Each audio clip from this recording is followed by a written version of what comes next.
Welcome, Midlifers, to this month's special guest episode featuring not one but two wonderful artists, Tom Gerrard and Wayne Lim. We get to pick their brain about why Mona Lisa maybe doesn't make us smile, and they join us in some of our regular segments. So, of course, there's laughs and nostalgia as always. So we hope you enjoy our arty ep. Wax on, wax off. Cigarettes. Excellent. Hello and welcome, Midlifers. We are your hosts, Fonz And Mez. and this is your weekly podcast where it's not self-help but more help yourself to a limited edition special guest episode where we are recording beyond my kitchen. Yes, welcome, Midlifers. Today we're bringing you a very special artistic episode featuring two absolute art legends that bring colour and innovation into our world.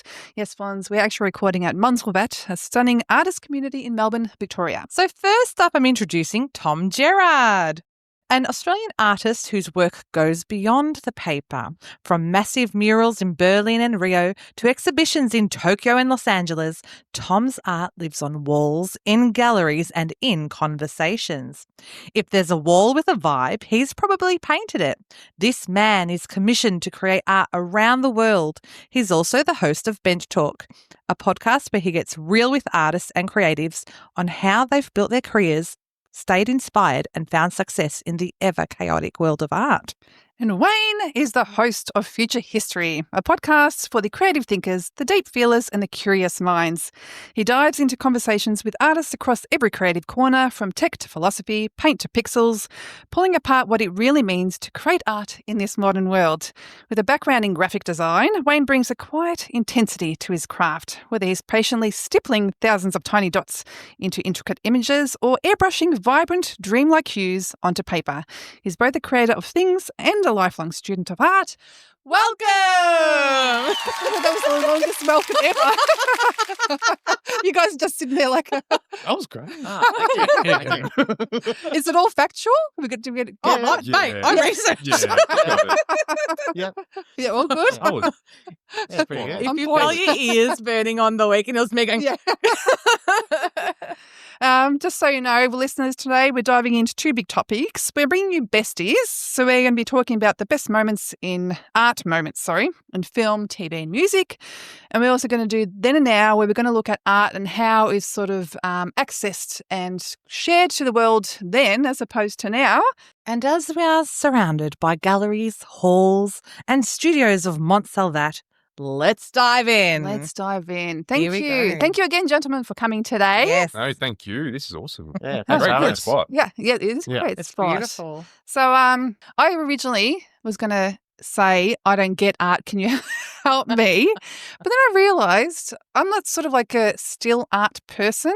I'm like a music person. Mm-hmm. So music is something which is art. Yeah. And that's something that makes me cry and feel things I have no idea why. But if I went to a museum and saw paintings, I see Mona Lisa, I feel nothing. Mm. Well, is that okay? Yeah, it's fine. It's like before I pursued a fine art career, I did lots of traveling and went to lots of museums and all that. And I was the same as you. Oh, good to know. You know, I grew up painting a lot of like graffiti as a kid. Yep. And that's how I got, that was my creative journey. But I, until I really started pursuing art properly, Mhm. like I was the same. It's just the way it is. Is it the knowledge behind it? Or? It is. Like now I go to art galleries and I know who all the big name artists are. It's like, oh, that's a so and so and a so and so. Mm. But at the time, before I knew all that, it was just I went there hoping to feel something and didn't always feel that way. Yep. And so don't feel bad about that at all, because you know, and I was actually interested in art, but still wasn't really clicking with me. Yeah. Once I educated myself and like on the subjects and really immersed myself, that's when it started to really click for me. Yeah. But, yeah. That's okay. But going to back to what you said about like music and feeling music, like that's just another form of creative expression. It's the same with like filmmaking and television and all sorts of human expression. It's all like art in one way or another, like dance, opera. Like I've been like operas in Italy and stuff and been bored. Okay. All right. I fell asleep. Yeah. Okay. Yeah. But can I just say, best opera in Italy I went to, half time, is intermission, should say. Cheerleaders come out. We got served spaghetti. Oh no! So we're in our gowns eating spaghetti, and then we were awake for the second So round. that's your opera Yeah. experience. Yeah. I remember the spaghetti. How about you, Wayne? I'm going to second exactly what Tom said. I think just whatever resonates with you does, and whatever doesn't. But I think with visual art is more.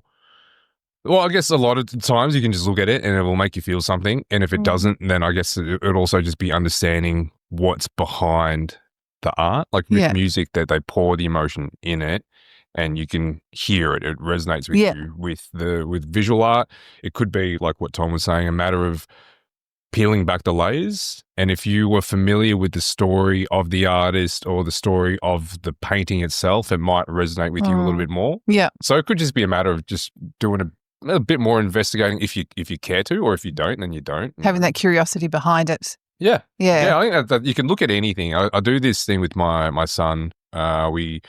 We pick a thing when he's bored and we say, just find a thing, anything, like literally anything. We could just say that painting or that window right there, that window frame. How awesome is it that somehow someone put that together? Firstly, that tree had to grow to make that frame, to make the wood, and someone had to chop it down. So you find fascination in anything if you really want to. Yeah. Your mind. It's true. It's all perspective, isn't it? Yeah. Yeah. Now, speaking of perspective, Yeah. can anyone be a visual artist? I can't draw for crap, but I second this. But neither can we I. did a life drawing together, and she's like, "What is that?" I go, "I don't know, I don't know." But I'm gonna can let anyone be an Tom lead artist? this because I didn't necessarily agree with him until he explained it, and then now I sided with him on this. Yeah, I said on Wayne's podcast that anyone can be a visual artist, and since then I've copped a fair bit of flack about it. Even my sister had a go at me at dinner the other night. And like I believe that anyone can do it because there's no rules around art. Mhm. Like, my introduction to fine art was working at Christie's auction house in London as a graphic designer and laying out all their catalogs and just looking at all this art.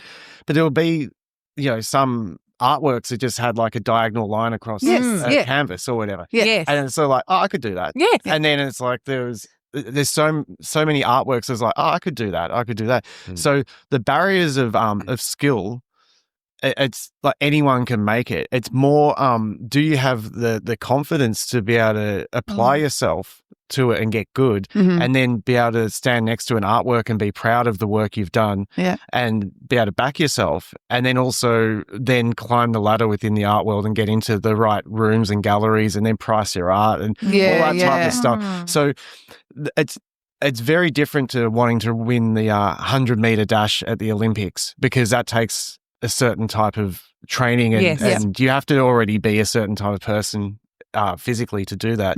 Whereas with art, it's more about confidence and applying yourself. But personally, I think anyone who really, really, really wants it can do it, because there's nothing like there's not as many gatekeepers as saying being a Hollywood star or something like that. You don't have to audition to be an artist. Like you just do it, and then you keep, and then you have failures and all this sort of stuff, but you just pick yourself up and do it again and again. And the more that you can convince yourself that you are that, the more people will accept that, and then doors will open for you. See, Miz, I've got some hope here. I feel like that's what I feel like with podcasting, which is an expression, I suppose. I didn't feel confident enough. When did you guys feel confident enough to call yourself podcasters? Because I've kind of felt like a bit of an imposter in that way. And I'm guessing some artists might feel that way until you get to that certain point and you can actually stand by what you've done because you've put in the hard yards and you feel confident, I suppose, to stand by it. I don't know. There's so many different ways to dissect that. When people ask you what it is that you do, there's this expectation that there's money involved, right? It's like, this is what you do for a living. So when you say you're a podcaster, people would then assume that you're making money. So they ask you, are you making money from it? Well, no. Then it's like, well, then are you really a podcaster? Yeah. So it depends how you want to qualify that. I guess like we have a podcast, we put it out there, people listen to it, we share it with podcasters. That's really the only qualification. And same with being a visual artist. If you put pen to paper or whatever medium it is and you create something that people can see, you're a visual artist. Because it's like when you go traveling at the airport, you go overseas and you need to write your occupation down. Yeah. Like, when do you feel comfortable saying content creator or artist or podcaster, you know? Is it when you earn money or is it when you've got the guts to say, nah, you know what? That used to be when It's definitely that one when you put it down. Yeah. Oh, well, I did my first step was the international travel. I quit my job and went traveling South America for 2 years. And every time I had to fill out the forms going from country to country, I always wrote artist. And my wife was actually going, "You're not an artist." And all I was doing was traveling and I was painting on the streets and all that. So I was but I wasn't making money as an artist. But like I felt like I'm here to explore an adventure and paint. Yeah. And, you know, I'm thinking, would we say the airport and those pieces of paper are part of manifestation to what you really want to be? Yes. You know? Totally. Once you cross that barrier, you can. You could honestly write any. What are they going to do? OnlyFans. Don't want feet finder. So you got to put your handles in, don't you? Yeah, I actually got pulled up by someone on an aeroplane once because they said I was sitting next to someone. And they said, "Oh, so what do you do?" And I said, "I'm an artist." Yeah. But this was before I was still working as a graphic designer, but I had the hopes and dreams of becoming an artist. And they were like, "Oh, so what?" Like they started quizzing me on my art career, but I hadn't actually done that much at the time. Yeah. This was 15 to nearly 20 years ago. Yeah, and I just remember like just. Just not knowing really how to talk about it. And my wife was also sitting in the same row and just said, "You need to work on that." So it's one thing to write it down on the paper, but then it started to have another thing to start backing it up. Yeah, the confidence to back it up. Yeah. It's like I do karate now for my burgeoning karate career. And the karate sensei said, when you enter, you need to think you're a black belt because you are working the same as a black belt. They're at the other end of the row and we're white belts. And I think that's part of this. You got to believe it and have it in your head. Okay, we're talking besties. We're going to talk about the best art scenes in movies or film clip, music. What have we got? Do you want to start with you, Tom? Yeah, I've got a few. I made a list. Okay, great. Awesome. Nice and prepared. Yeah, one of the like my first, I guess, time I was watching TV and thought that what I was watching was arty was the New Order Blue Monday film. Yes. I remember I was about 10 when that came out, and just where the two people with their faces painted are getting slapped to the beat and all that. And I just remember watching that going, "Oh, that's really arty and stuff." Oh, I don't know. I've got to look it up. I was going to say, that's like Peter Gabriel. Peter Gabriel is my one. Exactly. Yes, Sledgehammer. Yes, Yeah, and then also aha. Yeah. I've got aha. Oh, sorry. No, that's all right. Take on me. Yeah. Is it? Sorry. Yeah, when it all goes all sketchy. Yeah, that's right. Because Because it's did it on we the did a little. Instagram. I feel like that film clip still holds up. I still watch it these. Yesterday. I still love fun it. fact, I went to the cafe in Sri Lanka where that was filmed. Oh, Sri Lanka. Yeah. I love that. Yeah. Wow. Did Did they have like That's so a? random. Did they have a thing on the wall to say "Take on me"? Was Yeah, I filmed think here? they had. It's like one of those things they really made a thing Did of it. someone grab your hand and drag you in too? Unfortunately not. But I think I was sitting there with the sketchbook, so Yeah, that's which I so usually cool. do everywhere I go. So I love that. yeah, I've got another fun fact regarding Take On Me. Yeah. That song was released 3 times, but on the 3rd time it finally reached #1 because of the music video clip. Oh, there you go. That's a Yeah. great music video. Let's go back to Peter Gabriel because last year we did a Besties segment of best music videos where we mentioned that, and I hadn't sort of seen it since I was a kid. And I've started do something with my kids called Music Night, where we'll each pick 2 music videos to watch. Cool. So I had to go. Last Friday, I said, "I'm going to show you this one from Peter Gabriel."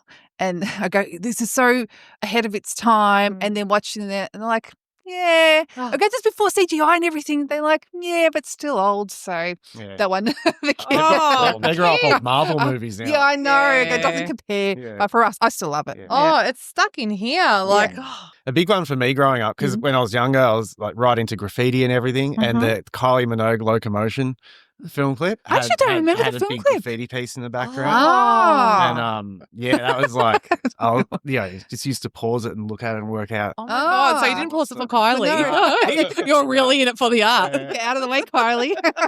Yeah. Oh, that's so cool. But that was the case with a lot of things I used to like spot graffiti in. It was like the Warriors movie. It was like that 80s New York movie, but Warriors, come out and play. Yes, yeah. But there's lots of trains, like they're always at the train station and all the trains are covered in graffiti. And the same with like those like Charles Bronson, like Death Wish and all that. There was lots of those 80s New York movies. Yes, it was always like pause and look at all the trains wow. and stuff. There was a time when there was a lot of graffiti. That's when it started coming up, and New York just looked like it was pretty grimy. Grotty, that grotty, New York feel. Yeah. That was cool.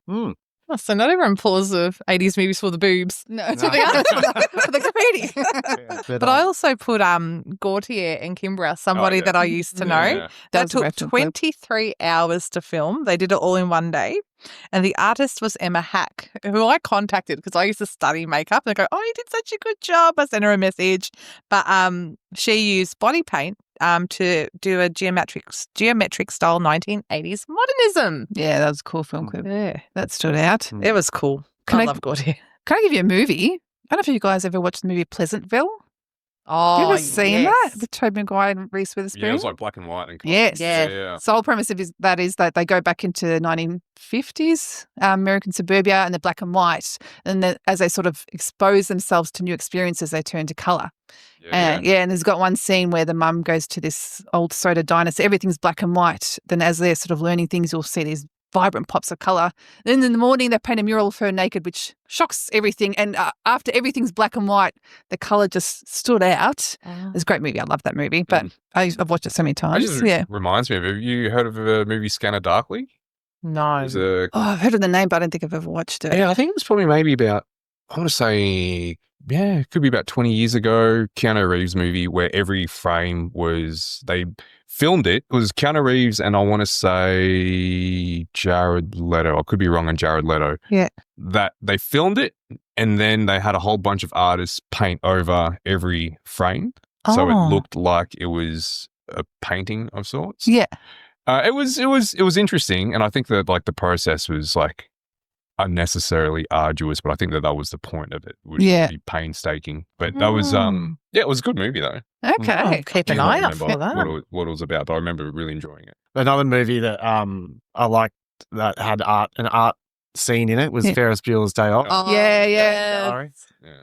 I look at it differently now as an adult, because I know all the paintings. Yeah. It's like, it didn't mean anything to me as a kid. It still doesn't mean anything to me now, but pausing for the art again. It's like what high school kids like wag school and go to the art gallery. No.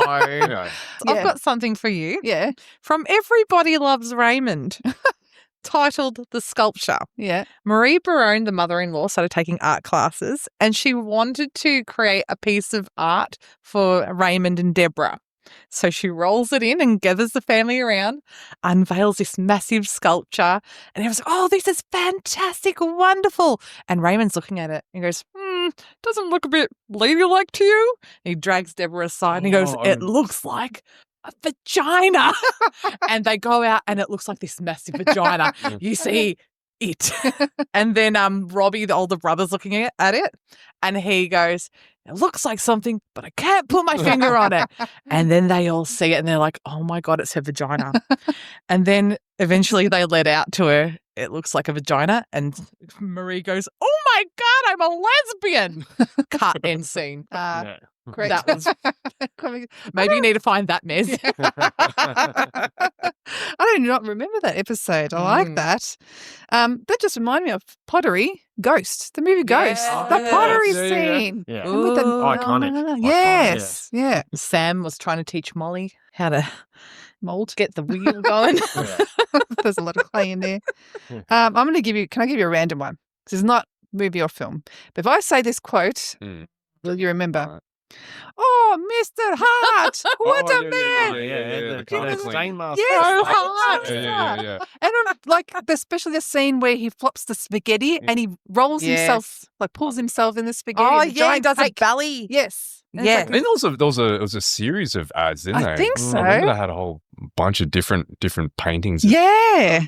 But the one I looked up, because I looked it up last night, because I sort of had vague memories. It was like this bee. Yeah. Or something Dragonfly. Like that. I was going to say butterfly, but Something dragonfly. like that. No, you're Yeah. right. It was a dragonfly. Yeah. Anyway. Because he's got the chocolate sauce. Yeah. Did And the there's a outline. cake and he stomps on the cake. But Yeah. from a mother's perspective Yes. or a person who cleans the house, I'd have killed him. Yes, exactly. Like, Mr. Hart, get I the don't know frick out of here. I was going to say Breakfast Club. So at the start of detention, and they're all drawing and doodling, and Ali Sheedy creates this cabin in the snow, and then she makes it another level, and she scratches her dandruff over it. She's like, and her dandruff is the falling snow. You guys That's ever done that? No? Can't say I have. I'm sorry. But it's art. I had forgotten That's about that. I actually did do something similar when I was a kid. It was I sold my first painting when I was in primary school. Oh, And it wasn't a painting, actually. It was an artwork, but it was similar. Yeah. And it was of a bear. Yeah. And all I did, I got glue and just drew the shape of a bear. And I had a whole bunch of dandelions and I blew all the thing and it made all the fur. I'm so glad you didn't say snot. Yeah. I was waiting for you to go through. No. No, but do you know what That happened? sounds beautiful. Yeah, I was pretty happy Yeah. with it. In primary school, we had a project to do similar in grade 3. But my mum did it for me. And she made a kookaburra with bark and stuff. And the teacher wrote, I wish Maria did this. Oh, wow. So kudos to you for doing that. Thank you. That's so cool. There was an episode of Doctor Who. They went back in time and were speaking with Vincent van Gogh, and they brought him back into the future, into the present day. Yeah. And it was a really cool scene because they take him into a gallery with his paintings, and just to see him looking around at other people admiring his work, and he was getting really emotional about that. Just sort of like being able to see how his work has kind of like just affected culture in that way.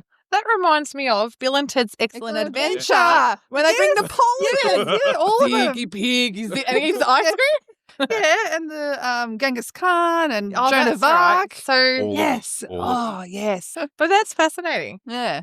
Do you guys ever do that with like with your Time machine? No, your artwork, like where, I'm guessing you would probably have more. Well, we've had art exhibitions where you can actually stand back and see people admire your work. And how is it? Yeah, it's a great feeling.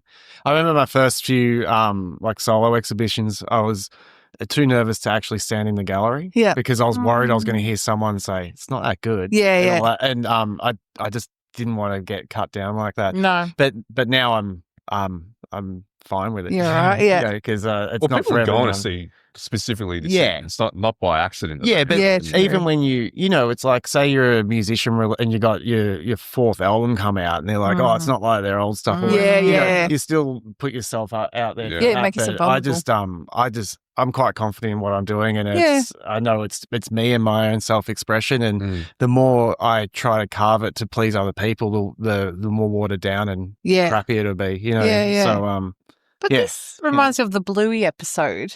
It's about where Bluey has to draw a picture of her dad. Oh, And perfect. she's perfect. Yeah. And she wanted to make her picture perfect. Yeah. But sometimes you need to find that imperfections make Yeah. things look good. there's no such thing as perfect with art. No. And I know that at the moment I'm working on I'm like 95% through on some really big paintings that are very big. They're a big deal for me. They're going to a big art fair in Sydney in a couple of weeks, and I've got to finish them today, actually, hopefully. That's all right. Get out of Plenty here, time. sorry. But I was too caught up in making them like the best I could do. Yeah. And my wife came into my studio the other day and just took one look and goes, "You need to loosen up, man." And yeah, I'm like, thinking too much. Thanks, And that's what I'm doing this afternoon is I'm going in there and just like just messing them up a bit and just going, all right, now they're right, because they are a bit. I've been too precious with it. Yeah. That's where the beauty lies, isn't it? In the mess. Yeah. I mean, if I was making them just for myself, and all I've got to do is please myself, I know that'd be a lot messier and looser. But I was, once again thinking, what will they say? And really, also, it's going to be an art fair with hundreds of artworks from different artists, and I wanted to make sure they stand out and capture people's attention and things like that. But I know that looseness is what will draw more people Just in. be yourself. Yeah. So Oh, cool. Well, yeah, we'll get you out of here soon enough. Yeah, that's right. Sorry. No rush. Stuck talking to these two I've got till Friday to finish them. But maybe you should watch Perfect by Bluey from Bluey, and it's just she's just frame by frame trying to be perfect, and it didn't work for her. Yeah. It's always the worst way to approach things. But the Goonies, you guys, have you seen the Goonies? I remember that. Yeah. Well, it's a bunch of teenagers, and they're trying to save the house from being sold in the Boondocks. Anyway, they go upstairs in Mikey's attic, and they're trying to find stuff to stop the house being sold. And Bloody Mouse, played by Corey Feldman, picks up a piece of art, rips the hole through the thing, and Mikey walks past and goes, hang on, I've got to read the quote. You're going to... Hang on. Mikey, come over here. Make me feel like a woman. Come and give me a nice wet liquor kiss. And then he pokes his tongue through that. I just sound like Mr. Hanky. But that was when we all discussed that. Oh yeah, we'll do this topic. That's the funny. Goonies came into my head straight away. Yeah. As I said, very highbrow on this show. And Da Vinci Code. Oh, That was Yes. that had Mona Lisa and Yes. Oh, how did I even think of that? because you didn't like the Mona Lisa, Mez. Yes, sorry. That's right. I didn't say I didn't like it. I said does nothing for me. Sorry, Mona. Maybe if I put Yes, my yes. what if I put a hole and go, oh, come over here, Mez? Please don't. But Mez, with you saying that you go to galleries and stuff and you don't feel anything. I feel that there's this I guess expectation that you're meant to feel something. Yeah. It's not really the case at all, because even now, like this far through my career and everything, I go to art galleries, and some of the stuff I love, some of the stuff I'm meh, and other stuff I really don't like. And so you don't have to like it all. But I think that people have this idea that because it's in there, you're meant to connect with it and love it. But you don't have to. Like, it's just the way it is. It's I don't know. It's like going to a wedding and you listen to what the DJ is playing, and it's like, Can't you play something decent? And then Macarena comes on. But then one song comes on, and it's like, party's on. Yeah, it's a good one. But then the next song is like, I'm going to sit down and go to the bar or whatever. Yeah, I've got a membership to the NGV. So, and I used to work out of the members lounge, right? Because it's just a nice spot, free coffees, and it's actually, you guys should think about doing that, because you can just record out of there. Oh, You could do it just like sneakily, but don't tell them. okay. Oh, okay. But so I would go when it opens at 10, and a lot of the people that are lining up at the start are there for whatever exhibition's on. But I'd go in there, and before I get into the members lounge, I'll go walk around the permanent collection, and there's no one else there. Yep. No one else is there at the start. So you have the whole place to yourself, and it's a different feeling when you get to walk around the space and just get to see the art without anyone else there, without anyone trying to hurry you along. Yes. And you got the space. You can just sit down if you want, and just to get amongst it. I think that's the thing, because I feel like I am sort of hurried along, or I don't probably have the opportunity to sit. But thank you, because I now feel like it's okay. Yeah. I'm okay. Yeah. But I guarantee if you take that mindset into the gallery, next time you go in, if you ever do again, I'll let you know. I'll let you know how it goes. Say, you know what? I don't have to like anything, but I'm going to look around for things I do like. Yeah. And have a curious mind. Yeah, because I work with a lot of artists in mentoring them. I have like an online art school with my wife called the Art Career Academy. And we help a lot of emerging artists, and they have the same feeling, like they have to like everything. They're like, how do I find their style and all that sort of stuff? And it's all through just working out what you personally like, and not what people tell you should like or anything like that, but just it's finding your own voice, and it's all comes from your own tastes, really. And you might like going to Mona in Tasmania for the poo machine. It's a machine that makes poo. It's awful. I mean What do you mean that. that makes poo? It's a machine that emulates the digestive system, and you put your food, or you don't put your food, they have food in it, and it goes through a whole string of motions, and in the end it creates poo, and it smells like poo. but it's art. Okay. There's also a wall of vaginas. You see, that's the extent, right? Like you can have actual literal shit and it's art. Yeah. So that's how that's the spectrum. That's you don't have to necessarily like it. It's just there for you to appreciate. Yeah. So you can't be like, wow, it's amazing. It is amazing in its own way. Yeah, It yeah. is. horrific in its own way. You could say, oh, that's good shit. Yeah. Qualifies for that, yeah. Well, Midlifers, that's it for part 1 of our special guest episode today. We have more to come in part 2, which is coming out tomorrow. This is going to feature our Then and Now segment and general art questions we had for Wayne and Tom, like, what was the deal with that banana taped on the wall? Was that art or was that shart? Tune in tomorrow for part 2 of our special guest ep.